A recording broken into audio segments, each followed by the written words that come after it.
Hello everyone, कैसे हो? I hope आप सभी बहुत ही बढ़िया होंगे, बहुत अच्छे से अपनी एग्जाम की तैयारी कर रहे होंगे। मेरा नाम है निधि, आपका बहुत बहुत स्वागत है आपके अपने YouTube channel CUET civil staff में। आज हम कंटिन्यू करने वाले हैं हमारा मार्केटिंग चैप्टर। इससे पहले जो है हमने मार्केटिंग मिक्स के 3 P's जो है वो कंप्लीट कर लिए थे। कौन कौन से? Product mix, then price mix, उसके बाद प्लेस मिक्स। आज जो हम करने वाले हैं वो करेंगे प्रमोशन मिक्स, जो कि मार्केटिंग मिक्स का लास्ट कंपोनेंट है, फोर्थ कंपोनेंट है। उसके बाद हम केस स्टडीज बेस्ड क्वेश्चंस करेंगे एंड एमसीक्यूज करेंगे सिंगल स्टेटमेंट टाइप। ठीक है, तो बहुत ही ध्यान से इस लेक्चर को आपने देखना है, एंड तक जो है इस सेशन को देखना है आपने। इसमें काफी इंपॉर्टेंट चीजें जो है वो मैं आपको बताऊंगी, किस तरीके से आपने एग्जाम में लिखना है, कौन से पॉइंट जो है वो आपने लिखने हैं हर टॉपिक के अंदर। वो सारी चीजें मैं आज की क्लास में आपको बताऊंगी। तो चलिए स्टार्ट करते हैं। हमने जो है वो क्या क्या कंप्लीट कर लिया है, एक बारी से हम जल्दी से क्या कर लेते हैं, रीकैप कर लेते हैं। चलो, तो सबसे पहले हमने जो है मार्केटिंग मिक्स, सॉरी मार्केटिंग की डेफिनेशन, इसका मीनिंग, ये सारा हमने कर लिया था। फंक्शंस कर लिए थे, इसकी थ्योरीज फिलोसफीज कर ली थी। फिर मार्केटिंग मिक्स जो है वो हमने स्टार्ट किया था। मार्केटिंग मिक्स क्या होता है, इसमें कौन कौन से एलिमेंट्स होते हैं। देन मार्केटिंग मिक्स में हमारा जो पहला पी है जो कि प्रोडक्ट, उसमें हमने ब्रांडिंग, लेबलिंग, पैकेजिंग कंप्लीट किया था। उसके बाद प्राइसिंग में हमने क्या किया था कि कौन से फैक्टर्स आपने ध्यान में रखने होते हैं जब आप प्राइस डिसाइड करते हो किसी भी प्रोडक्ट का। नेक्स्ट है फिजिकल डिस्ट्रीब्यूशन। फिजिकल डिस्ट्रीब्यूशन में हमने क्या पढ़ा था, चैनल्स ऑफ डिस्ट्रीब्यूशन पढ़ा था। कितने टाइप के चैनल होते हैं, 1 लेवल, 2 लेवल, 3 लेवल, है ना। और इसमें कौन कौन से फंक्शंस हम परफॉर्म करते हैं, order processing, inventory management, warehousing, transportation, ये सारा हमारा प्लेस मिक्स में आ गया था, राइट। तो ये सारी चीजें जो हैं आप फिर से रिवाइज कर लेना। उसके बाद आज जो हम करने वाले हैं वो है बहुत ही इंपॉर्टेंट टॉपिक इस चैप्टर का, जिसको हम कहते हैं प्रमोशन मिक्स। प्रमोशन मिक्स में आपके बेसिकली 4 एलिमेंट्स आते हैं, एडवर्टाइजमेंट, पर्सनल सेलिंग, जिसको हम डोर टू डोर सेलिंग भी बोलते हैं। देन आपका आता है sales promotion and public relation. तो इससे पक्का क्वेश्चन जो है वो बनता है आपके बोर्ड एग्जाम में, एज वेल एज सीयूईटी में भी यहाँ से क्वेश्चन पूछे जाते हैं। किस तरीके के क्वेश्चन पूछे जाते हैं, किस टाइप के क्वेश्चन पूछे जाते हैं, वो सारी चीजें जो है वो मैं आपको बताऊंगी साथ के साथ। चलो तो स्टार्ट करते हैं।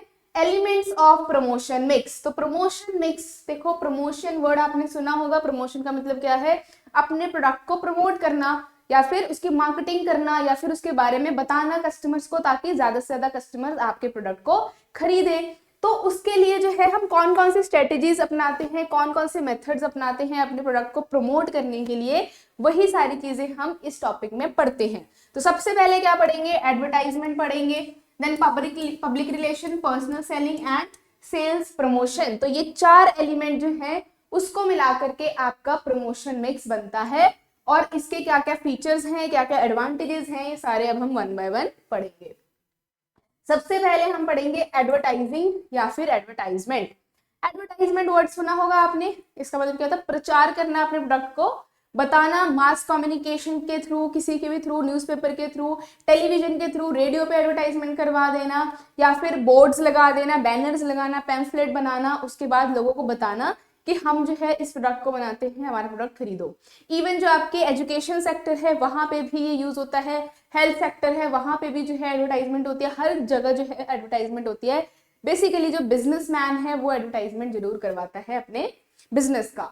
तो यहाँ पे देखो एडवर्टाइजमेंट की डेफिनेशन जरूर पढ़ के जानी है। Advertisement is any paid form of non personal communication. तो ये वर्ड आपने याद रखनी है, पेड फॉर्म है ये। एडवर्टाइजमेंट जो है वो फ्री में नहीं होती, इसके लिए आपको फी पे करनी पड़ती है, कुछ पैसे पे करने पड़ते हैं जो एडवर्टाइजमेंट करता है या फिर जिसके थ्रू आप एडवर्टाइजमेंट करवाते हो। And it is non personal communication. तो ये भी कीवर्ड याद रखना है। यहाँ पे आप फेस टू फेस इंटरेक्शन नहीं करते कस्टमर्स के साथ, यहाँ पे जो है आप या तो किसी चैनल के थ्रू एडवर्टाइजमेंट करते हो, या फिर आप किसी मास कम्युनिकेशन के थ्रू, मास मीडिया के थ्रू कम्युनिकेशन करते हो, अपने प्रोडक्ट के बारे में बताते हो। जैसे कि टेलीविजन एग्जांपल है, आप टीवी में एड्स देखते हो ना, अलग अलग टाइप की एड्स आती है, शैम्पू की, सोप की, क्लोथ्स की, कार्स की, है ना, अलग अलग टाइप की, चॉकलेट्स की। तो ये सारे क्या है, एडवर्टाइजमेंट का एग्जाम्पल है। तो इसमें वो आपके सामने फेस टू फेस आके तो नहीं आपको बात कर रहे हैं, वो टेलीविजन के थ्रू जो है अपने प्रोडक्ट के बारे में बता रहे हैं एक साथ बहुत सारे लोगों को। फिर है यहाँ पे it is about an organisation, product, process, service. तो आप एडवर्टाइजमेंट किस किस चीज की करवा सकते हो, किसी प्रोडक्ट की एडवर्टाइजमेंट कर सकते हो, किसी सर्विस की एडवर्टाइजमेंट कर सकते हो। जैसे मैंने अभी एग्जांपल दिया, कोई किसी ने नया इंस्टीट्यूट खोलना है, पढ़ाना है, किसी ने अपना कोचिंग सेंटर खोलना है तो उसकी एडवर्टाइजमेंट भी करवाते हैं। तो कोचिंग सेंटर में जो आपका प्रोडक्ट है वो कोई सामान तो नहीं है, वो क्या है, सर्विस है। आपने पढ़ाना है तो ये सर्विस है, तो सर्विस की भी एडवर्टाइजमेंट कर सकते हो, प्रोडक्ट की भी एडवर्टाइजमेंट कर सकते हो, अपनी भी एडवर्टाइजमेंट कर सकते हो, है ना, जैसे पब्लिसिटी बोलते हैं ना जिसको, वो भी एडवर्टाइजमेंट में आता है आपका। नेक्स्ट है it is identified by a identified sponsor, मतलब एडवर्टाइजमेंट करवाने वाला एक कोई स्पॉन्सर होता है, कोई पर्सन होता है जो एडवर्टाइजमेंट करवाता है। अब इसके ऑब्जेक्टिव क्या क्या है, क्यों आप एडवर्टाइजमेंट करवाते हो, ताकि आपके प्रोडक्ट के बारे में लोगों को पता लगे, अवेयरनेस हो। तो पहला पॉइंट आ गया ब्रांड अवेयरनेस। सेकंड है क्रिएटिंग डिजायर। अब आप एडवर्टाइजमेंट इस तरीके से करते हो ताकि जो कस्टमर है वो आप ही का प्रोडक्ट खरीदे। ऐसे ऐसे टैगलाइन यूज करते हो, ऐसी ऐसी चीजें बताते हो जिससे कस्टमर को लगे कि आपका ही प्रोडक्ट सबसे बेस्ट है मार्केट में। आपने एडवर्टाइजमेंट देखी है, अभी तक जो है पुरानी एडवर्टाइजमेंट हमारे दिमाग में रटी हुई है, जैसे कि MDH है ना, उसकी सारी लाइन याद रखी हुई है ना आपने, असली मसाले सच सच MDH, या फिर फेना ही लेना, घड़ी की एड, ये जितने भी पुराने एड्स हैं अभी तक हमारे दिमाग में कैसे बैठे हुए हैं, क्योंकि उन्होंने इस तरीके से उसको हमें प्रेजेंट किया है कि उनके प्रोडक्ट जो है उनका नाम लेते ही हमारे दिमाग में ये टैगलाइंस आ जाती है। तो इसी तरीके से जो है वो कंपनीज एडवर्टाइजमेंट करती है जिससे कि कस्टमर के दिमाग में उनके प्रोडक्ट के बारे में इमेज बैठ जाए। ठीक है, देन इन्फॉर्मिंग कंज्यूमर्स, तो अगर आप बताओगे नहीं, अगर आप किसी चैनल के थ्रू कस्टमर्स को दिखाओगे नहीं अपना प्रोडक्ट, तो कैसे पता लगेगा मार्केट में कि आपका जो है ये प्रोडक्ट नाम की कोई चीज है और इसको हम इस प्राइस पे बेच रहे हैं, इसकी ये क्वालिटी है। तो इसलिए एडवर्टाइजमेंट करना पड़ता है ना, अगर आपने मार्केट में एग्जिस्ट करना है, मार्केट को एक्सपैंड करना है, अपने प्रोडक्ट को और भी ज्यादा पॉपुलर करना है, तो आपको एडवर्टाइजमेंट करवानी ही पड़ती है। बेनिफिट क्या क्या होता है एडवर्टाइजमेंट का, आप एक साथ जो है लार्ज ऑडियंस तक पहुंच सकते हो, है ना। अगर आप टेलीविजन पे करवा रहे हो अपनी एडवर्टाइजमेंट तो एक ही टाइम पे एक ही पर्सन जो है इतने सारे लोगों को बता रहा है प्रोडक्ट के बारे में, इतने सारे लोग जो है वो टेलीविजन देख रहे हैं, टीवी देख रहे हैं, तो वो एक साथ ही कितने सारे लोगों तक पहुंच रहे हैं। जैसे कि डोर टू डोर सेलिंग में क्या होता है, आप पर्सनली जाते हो, अपना एडवर्टाइजमेंट करते हो प्रोडक्ट का, तो आप सिर्फ उसी कस्टमर तक ही रीच कर पाओगे, सारे कस्टमर जो है आप नहीं पहुंच पाओगे। ठीक है जी। नेक्स्ट है ability to deliver a consistent message, तो आप जो है एडवर्टाइजमेंट के थ्रू अपना कोई भी मैसेज पहुंचा सकते हो। जैसे कुछ कुछ प्रोडक्ट्स होते हैं ना जिनकी एडवर्टाइजमेंट थोड़ी थोड़ी मॉडिफाई होके भी आती रहती है, अलग अलग एग्जांपल्स के साथ आती है, उसमें कुछ नया फीचर ऐड हो गया, जैसे लक्स की ऐड अगर आप देखो तो उसमें कुछ कुछ चीजें ऐड होती रहती है, नया कोई आपका उसमें फ्लेवर आता है, नया कोई भी कंपोनेंट आता है, इंग्रेडिएंट आता है, तो उसकी ऐड फिर चेंज होके आ जाती है ना, तो ये उसी का एग्जाम्पल है। Then control over message content and format, तो एडवर्टाइजमेंट को आप अपने तरीके से स्क्रिप्ट कर सकते हो, अपने तरीके से जो है उसका कंटेंट तैयार कर सकते हो और अपने तरीके से इसको प्रेजेंट कर सकते हो अपने प्रोडक्ट को। इवन ब्रांड एम्बेसडर्स को यूज कर सकते हो, आप देखते हो ना कितनी एड्स में जो है वो एक्टर और एक्ट्रेसेस को यूज किया जाता है, वहां पे वो लोग जो है पेमेंट लेते हैं अपनी बहुत ज्यादा और आपके प्रोडक्ट की एडवर्टाइजमेंट करते हैं। क्यों करवाते हैं उनसे, क्योंकि उनके बहुत ज्यादा फॉलोअर होते हैं, वो इन्फ्लुएंसर हैं आजकल, तो उनको लोग फॉलो करते हैं। अगर वो चीज कंज्यूम करेंगे और बताएंगे कि हम ये चीज यूज करते हैं तो लोग भी खरीदेंगे। ठीक है जी, चलिए तो ये है एडवर्टाइजमेंट। एग्जाम्पल देखो, दाग अच्छे हैं, है ना, ये एड कितनी हमारे लिए फेमिलियर है, तो हमें जो है पता लग जाता है कि सर्फ एक्सेल है। अगर आप सिर्फ हम ये लाइन बोलें दाग अच्छे हैं तो आपको पता लग जाएगा ये सर्फ एक्सेल की एड है ना, तो ये होता है एडवर्टाइजमेंट का इम्पैक्ट। अब यहाँ पे देखो ये टेढ़ा है पर मेरा है, ये भी आपका एडवर्टाइजमेंट काफी फेमस था, है ना, कुरकुरे का एंड टेढ़ा मेढ़ा, तो ये भी आपके दिमाग में रटी हुई है, टेढ़ा है पर मेरा है, इससे कुरकुरे आपका दिमाग में आएगा याद, है ना। तो इस तरीके से एडवर्टाइजमेंट अपना इम्पैक्ट छोड़ता है लोगों के दिमाग में। चलो नेक्स्ट जो हमारा कंपोनेंट है वो है सेल्स प्रमोशन। सेल्स प्रमोशन जो है इसका मतलब क्या होता है, जब आपको शॉर्ट टाइम पीरियड में, जब आपको बहुत ही कम समय में अपना सामान बहुत ज्यादा मार्केट में बिकवाना है या फिर आप चाहते हो सेल्स आपकी बहुत ज्यादा बढ़ जाए, तो ये आप मेथड यूज कर सकते हो जिसको बोलते हैं सेल्स प्रमोशन।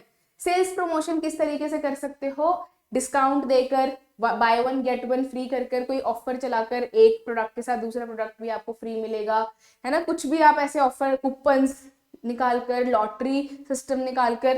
तो यहाँ पे अभी हम पढ़ते हैं क्या क्या चीजें आती है इसमें। देखो, sales promotion include short term incentives to encourage immediate purchase और एंगेजमेंट विद द प्रोडक्ट और service. Types of sales promotion, discount and coupon आ जाएगा इसमें।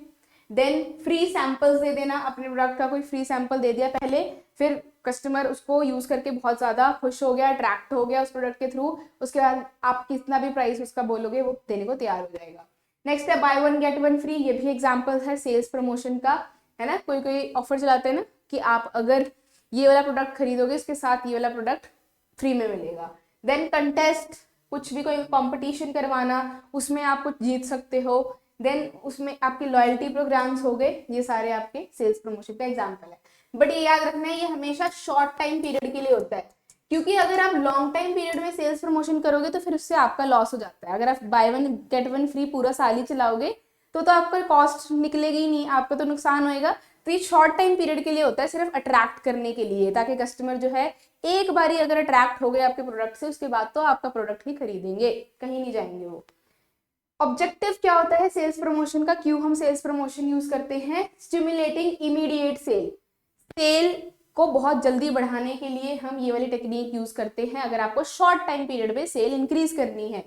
देन क्लियरेंस ऑफ इन्वेंट्री, कभी कभी क्या होता है किसी दुकानदार का सामान जो है वो at the end of the year में बच जाता है, तो वो चाहता है कि मैं इसको पूरा ही बेच दूं और ये मेरा पूरा जो है प्रोडक्ट बिक जाए, ताकि मैं नए साल में दूसरा प्रोडक्ट लेकर आऊं और उसको बेचूं।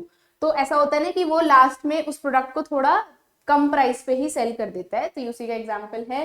देन अट्रैक्टिंग न्यू कस्टमर्स, अगर आपको नए कस्टमर्स को अट्रैक्ट करना है तो आप डिस्काउंट ज्यादा लगाओ, डिस्काउंट ज्यादा दो अपने प्रोडक्ट पे, तो नए कस्टमर जो है वो ज्यादा आएंगे, आपके प्रोडक्ट को खरीदेंगे, और एक बार अगर खरीदने लगे और आपका प्रोडक्ट अच्छा लगा उन्हें तो वो बार बार आपका प्रोडक्ट ही खरीदेंगे। ठीक है जी। ब्रांड ट्रायल्स के लिए जो है आप सेल्स प्रमोशन टेक्निक यूज करते हो, है ना, कि आप हमारा एक बार प्रोडक्ट तो ट्राई करके देखो, चाहे हम आपको सैंपल दे रहे हैं पर प्लीज ट्राई करो, ताकि आप एक बार यूज करोगे तो आपको पता लगेगा कि हमारा प्रोडक्ट कितना बेनिफिशियल है आपके लिए। नेक्स्ट है पर्सनल सेलिंग, थर्ड जो हमारा कंपोनेंट है वो है पर्सनल सेलिंग। पर्सनल सेलिंग को जो है हम डोर टू डोर सेलिंग भी कहते हैं। Door to door selling, door to door selling का मतलब क्या है कि घर घर जाके सेल करना अपना प्रोडक्ट, अपने प्रोडक्ट के बारे में बताना। तो आपने देखा है ना कई जो है, आप अगर ज्यादातर रूरल या बैकवर्ड एरियाज में जाओगे वहां पे ज्यादातर ऐसा होता है कि वहां पे जो है सेल पर्सन आता है और अपना प्रोडक्ट जो है वो घर घर में जाकर बेचता है, बताता है उसके बारे में। ये देखो यहाँ पे आपको दिख रहे हैं, यहाँ पे लेडीज बैठी हुई हैं, यहाँ पे ये सूट या पता नहीं साड़ी जो है वो सेल कर रहा है घर पे आकर के। इसी तरीके से आपके जो है बेडशीट्स वगैरह भी बेचने आते हैं, या फिर आपने देखा होगा कि कुछ ऐसे प्रोडक्ट्स लेकर आते हैं, वो कहते हैं पहले आप इसको स्क्रैच करो कूपन को, इसमें आप ये जीतोगे। वो भी सारा पर्सनल सेलिंग और डोर टू डोर सेलिंग का ही एग्जाम्पल है। अब डोर टू डोर सेलिंग जो है वो ज्यादा क्या होती है, इफेक्टिव होती है, सॉरी। कैसे इफेक्टिव होती है? क्योंकि आप यहाँ पे फेस टू फेस इंटरेक्ट कर रहे हो, आप यहाँ पे फेस टू फेस इंटरेक्ट कर रहे हो, आप अपने कस्टमर का फीडबैक जो है वो सामने ही ले सकते हो, सामने आपको पता लग जाएगा कि हमारे प्रोडक्ट को देख के कस्टमर का क्या रिएक्शन है। और यहाँ पे आप ज्यादा से ज्यादा परसुएड कर सकते हो, मतलब ज्यादा से ज्यादा एनकरेज कर सकते हो इनको, है ना। अगर आपके सामने कोई पर्सन हो तो आप ज्यादा उसको समझा पाओगे ना कि नहीं नहीं आप एक बार यूज करके देखो। आपके अंदर अगर सेल्स पर्सन की स्किल है, अगर आपके पास सेल की स्किल है तो आप बहुत इजीली अपना प्रोडक्ट बेच पाओगे लोगों को। ठीक है, तो यहाँ पे टू वे कम्युनिकेशन पॉसिबल होती है, ये सारे इसके बेनिफिट्स होते हैं। देखो यहाँ पे methods, face to face selling, telemarketing, online personal selling, ये भी आपका पर्सनल सेलिंग का ही एग्जांपल है। टेली मार्केटिंग का मतलब क्या हो गया, फोन कॉल पे जो है आपका प्रोडक्ट आपने बेचना है, डायरेक्टली कस्टमर को फोन लगा करके। आपको आते हैं ना कहीं कहीं कि हमने जो है हम ये वाला शैम्पू हमारा, हमने प्रोडक्ट है हमारा, अगर आपके जो है हेयर फॉल होता है तो आप प्लीज हमारा प्रोडक्ट यूज करें, यहाँ से आप जो खरीद सकते हो। ये सारा भी पर्सनल सेलिंग में ही आता है। बेनिफिट क्या क्या होते हैं इसमें, डायरेक्ट कम्युनिकेशन होती है, पर्सनलाइज्ड एक्सपीरियंस होता है, पर्सनली आप जो है कस्टमर्स के साथ बात कर सकते हैं, ज्यादा उन्हें जो है वो मना सकते हैं अपने प्रोडक्ट को खरीदने के लिए। Then high potential for closing sales and increasing customer loyalty. अब यहाँ पे कस्टमर भी जो है वो रियलिटी में प्रोडक्ट को टच करके देख सकता है, यूज करके देख सकता है, तो उसको थोड़ी सी तसल्ली मिल जाती है कि ये सेल पर्सन है, अगर कोई भी हमें बात होगी, कोई भी फीडबैक होगा तो हम इमीडिएटली उनको बता देंगे कि आपके प्रोडक्ट में ये कमी है। ठीक है, चलो अब हमारा जो है एक डिफरेंस का ये टेबल है जो आपको याद करके जाना है, क्योंकि advertisement and door to door selling या फिर पर्सनल सेलिंग का डिफरेंस भी एग्जाम में आता है, स्पेशली जो भी बोर्ड वाले बच्चे हैं उनको ये पढ़ के जाना है। तो यहाँ पे किस बेसिस पे हम डिफरेंशिएट करेंगे, कुछ पॉइंट्स है हमारे पास, इसके बेसिस पे हम डिफरेंशिएट करेंगे। सबसे पहले मीनिंग देख लो। तो एडवर्टाइजमेंट क्या है? It is a paid form of non personal communication. Personal selling क्या है? It refers to a form of promotion where sales representative या फिर salesman sells the product directly by visiting them. Communication कैसी होती है? Advertisement में जो है वो वन वे कम्युनिकेशन होती है, सिर्फ एक पर्सन एडवर्टाइजमेंट करता है और लोग उसको देखते हैं। और डोर टू डोर या फिर पर्सनल सेलिंग में टू वे कम्युनिकेशन होती है ना। सेल्स पर्सन कुछ बोल रहा है तो कस्टमर भी आगे से कुछ बोलेगा, हाँ जी इसका प्राइस क्या है, इसमें आप हमें बताओ क्या बेनिफिट होगा इसका। देन स्ट्रेटेजी, पुल स्ट्रेटेजी बोलते हैं इसको, और इसको पुश स्ट्रेटेजी बोलते हैं, क्योंकि यहाँ पे जो है कस्टमर्स आपके एडवर्टाइजमेंट देख के खुद ही खींचे हुए चले आते हैं। यहाँ पे आप जो है उनको पुश करते हो कि हमारा प्रोडक्ट ले लो, फिर वो जाकर के तैयार होते हैं। देन ये आपका इम्पर्सनल फॉर्म है, क्योंकि यहाँ पे आप पर्सनली जाके नहीं कस्टमर से मिल रहे हो, एंड ये पर्सनल फॉर्म ऑफ कम्युनिकेशन है। ठीक है, ये वाले पॉइंट्स कर लो। डायरेक्ट फीडबैक वाला पॉइंट कर लो। यहाँ पे जो है डायरेक्ट फीडबैक मिलता है, यहाँ पे फीडबैक नहीं पता लगता है। एडवर्टाइजमेंट जो कर रहा है वो सामने सामने कोई पर्सन तो नहीं बताता कि कैसा फीडबैक है, कैसा आपका एडवर्टाइजमेंट है। तो ये 3-4 पॉइंट्स करके चले जाना काफी है, और आपको ये टेबुलर फॉर्म में ही लिख के आना है। इसी तरीके से लिखना है आपने डिफरेंस वाला क्वेश्चन। पहले बेसिस लिखना है, बेसिस ऑफ कंपैरिजन, देन जो भी आपको दो डिफरेंस पूछे हुए इसी तरीके के लिख के आना होता है आपको डिफरेंशिएशन वाला क्वेश्चन। लास्ट जो हमारा एलिमेंट है प्रमोशन मिक्स का, वो है पब्लिक रिलेशन, पीआर। पीआर सुना है? पीआर मैनेजर भी होता है हर कंपनी का अलग अलग। पब्लिक रिलेशन का मतलब क्या है कि आपकी इमेज कैसी है अपने स्टेक होल्डर्स के दिमाग में या फिर आपके कस्टमर्स के दिमाग में। अब यहाँ पे सिर्फ कस्टमर नहीं आएंगे, यहाँ पे गवर्नमेंट आएगी, कस्टमर आएंगे, आपके शेयर होल्डर्स आएंगे, सप्लायर्स आएंगे, जितने भी लोग आपके कंपनी के साथ जुड़े हुए हैं सभी की बात हो रही है। तो उनके दिमाग में आपके प्रोडक्ट की कैसी इमेज है उसे बोलते हैं हम पब्लिक रिलेशन, या आपका कैसा रिलेशन है। क्या कस्टमर आपके लॉयल है, क्या कस्टमर आपके प्रोडक्ट को ही खरीदते हैं और किसी और के प्रोडक्ट को जो है वो नहीं खरीदते, जल्दी स्विच नहीं करते अपने प्रोडक्ट को। तो ये सारी चीजें पब्लिक रिलेशन में आती है। तो इसकी डेफिनेशन देखो, it is a practice of managing the spread of information between an organisation and the public to create a favourable image. तो इसके लिए कंपनीज क्या करती है? Time to time social welfare करती है, सोशल एक्टिविटीज करती है, न्यूज में आने की कोशिश करती है, मीडिया में आने की कोशिश करती है कि ये देखो हम जो है यहाँ पे सफाई अभियान कर रहे हैं, हमारी कंपनी जो है इतना डोनेशन देती है। तो इसके थ्रू पब्लिक की इमेज जो है वो अच्छी बन जाती है आपके प्रोडक्ट के लिए। या फिर कई अपने ऐड देखी है ना, जिसमें बोलते हैं कि हमारा 2% जो है वो शिक्षा में जाता है। किसी ऑयल की ऐड आती है जिसमें जो है वो बोलते हैं कि इसका 2% लड़कियों की शिक्षा में जाता है। तो इससे आप अट्रैक्ट हो गए कि हम इनका प्रोडक्ट खरीदेंगे, इसके थ्रू हम भी सोशल वेलफेयर करेंगे। तो ये सारे टेक्निक्स होते हैं पब्लिक के अंदर अच्छी इमेज बनाने के लिए। तो यहाँ पे क्या क्या मेथड होते हैं, कैसे कैसे जो है पब्लिक के साथ अच्छा रिलेशन बनाती है कंपनी। सबसे पहले प्रेस मीडिया के थ्रू, नेक्स्ट है इवेंट या स्पॉन्सरशिप।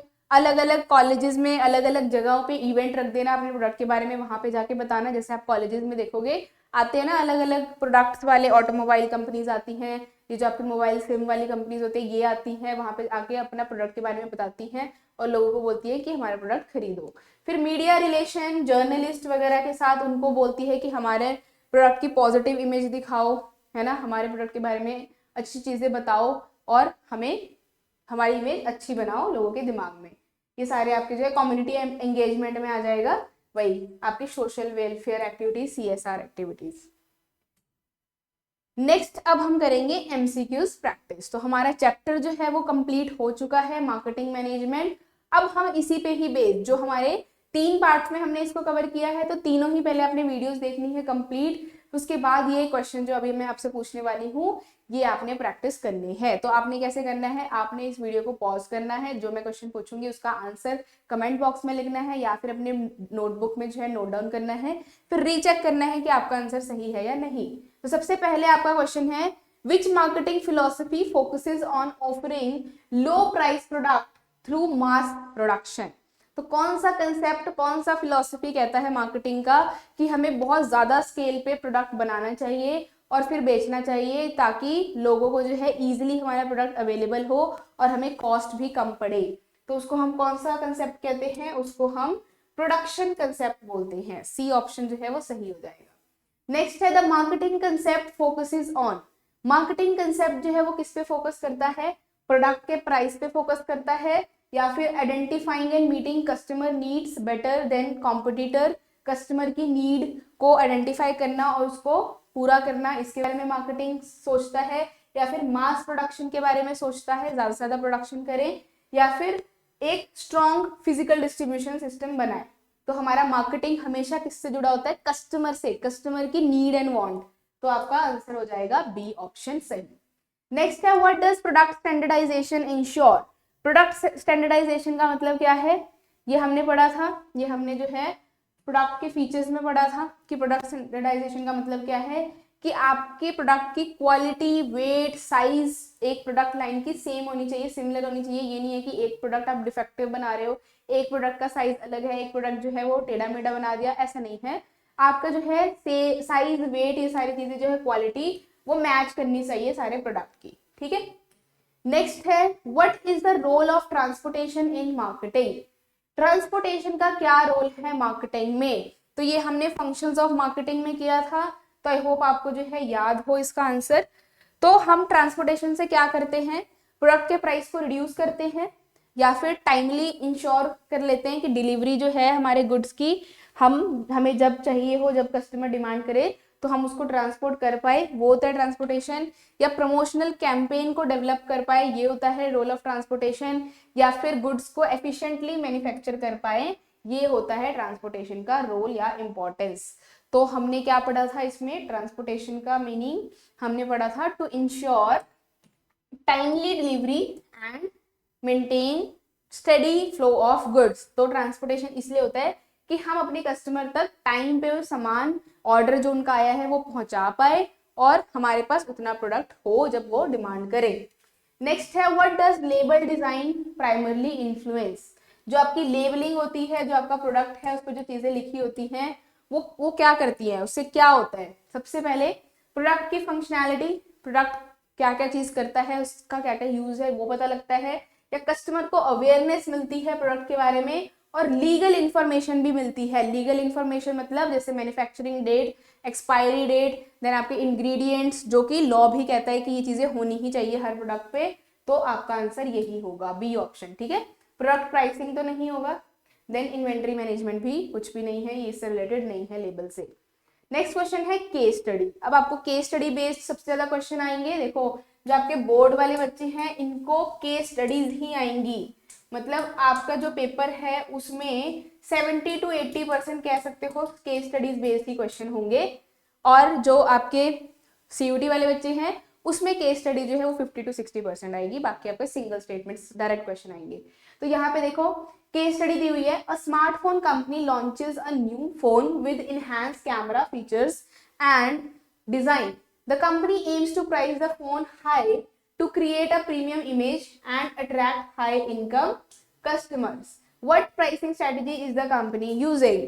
तो एक कोई कंपनी है जो स्मार्टफोन बना रही है और वो लॉन्च करना चाहती है अपना स्मार्टफोन, तो उसने स्टार्टिंग में जो है स्मार्टफोन का प्राइस बहुत ज्यादा रखा हुआ है, और वो किसको अट्रैक्ट करना चाहती है? जिनकी इनकम ज्यादा है, हाई इनकम ग्रुप को अट्रैक्ट करना चाहती है, मतलब रिच पीपल को अट्रैक्ट करना चाहती है। तो इस टाइप की प्राइसिंग का क्या नाम होता है? इस टाइपिंग की प्राइस का नाम होता है प्राइस स्कीमिंग। क्या? Price skimming. जब आप स्टार्टिंग में प्राइस हाई रखते हो फिर धीरे धीरे लो करते हो, इसको हम प्राइस स्कीमिंग कहते हैं। और जब आप स्टार्टिंग में अपने प्रोडक्ट का प्राइस कम रखते हो फिर बढ़ाते हो, उसको प्राइस पेनिट्रेशन कहते हैं, ठीक है। तो प्राइस स्कीमिंग इसका आंसर हो जाएगा, बिल्कुल सही। नेक्स्ट है case study number 7। A fashion retailer offer 50% off on all winter clothing during the last week of the season to clear out inventory. कोई फैशन डिजाइनर है, फैशन रिटेलर है, उसने 50% ऑफ कर दिया है, उसने सेल या डिस्काउंट लगाया हुआ है 50% ऑफ किस पे? विंटर क्लोथ्स पे। तो क्योंकि अब गर्मियां आने वाली है तो वो चाह रहा है कि उसका स्टॉक जो बचा हुआ है, विंटर का जो सामान बचा हुआ है, क्लोथ्स बचे हुए हैं, उसको वो बेच दे, तो उसको 50% डिस्काउंट पे उसने लगा दिया है सेल पे। तो इसको हम जो है वो किस टाइप का प्रमोशनल टूल या किस टाइप का प्रमोशनल एक्टिविटी कहेंगे? पर्सनल सेलिंग बोलेंगे, एडवर्टाइजमेंट बोलेंगे, सेल्स प्रमोशन बोलेंगे या पब्लिक रिलेशन बोलेंगे। तो अभी मैंने आपको बताया डिस्काउंट देना शॉर्ट टाइम पीरियड के लिए, इन्वेंट्री अपना खत्म करने के लिए, लास्ट में क्लोजिंग स्टॉक खत्म करने के लिए, उसको हम क्या बोलते हैं, सेल्स प्रमोशन बोलते हैं। तो आपको यहां से भी पता लग रहा है एक तो पॉइंट और ये वाला भी पॉइंट, ठीक है, कि सामान इन्वेंट्री को खत्म करने के लिए। नेक्स्ट आपकी केस स्टडी है, an online user uses various delivery partners to ship products to customers quickly and at the right location। एक ऑनलाइन स्टोर है जो आपका इंटरनेट के थ्रू ऑर्डर्स लेता है और आपको फिर प्रोडक्ट जो है डिलीवर करता है आपके ऑर्डर्स लेके। तो वो बहुत ही टाइम पे जो है वो प्रोडक्ट को डिलीवर कर लेता है और राइट लोकेशन पे, जो जगह है जहाँ पे कस्टमर का घर है वहां पे वो डिलीवर कर देता है। तो इसकी कौन सा एलिमेंट मार्केटिंग मिक्स का इस यहाँ पे बात की गई है, कौन से मिक्स की बात करी हुई है, प्राइस की, प्रोडक्ट की, प्लेस की या प्रमोशन की। तो यहाँ पे लोकेशन वर्ड आ गया, लोकेशन कोई जगह होगा, कोई प्लेस होगा, तो प्लेस मिक्स जो है वो आंसर आ जाएगा, सी आपका आंसर जो है वो सही आ जाएगा, ठीक है। नेक्स्ट है, how is the price of product typically determined in marketing. Price जो है वो कैसे डिटरमाइन करते हैं हम मार्केटिंग में, कौन से फैक्टर्स से डिसाइड करते हैं। It is based on product cost of production alone, या फिर it is based on price set by competitor, या फिर it is based on customer perception, market demand and cost, या फिर it is based on cost of transportation. तो ये जो है वो आपका होमवर्क क्वेश्चन है, इसको आपने कमेंट बॉक्स में बताना है।